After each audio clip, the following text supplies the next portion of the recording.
मोहब्बत रेत जैसी थी। मुझे ये गलत फहमी थी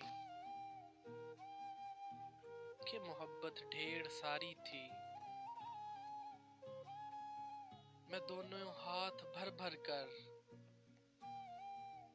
मोहब्बत को संभालूंगा, जमाने से छुपा लूंगा, कभी खोने नहीं दूंगा। मगर मैंने उसी डर से कि मोहब्बत ही न खो जाए, ये मुट्ठियां बंद रखी थीं। मगर जब मुट्ठियां खोली तो दोनों हाथ खाली थे। मोहब्बत के सवाली थे,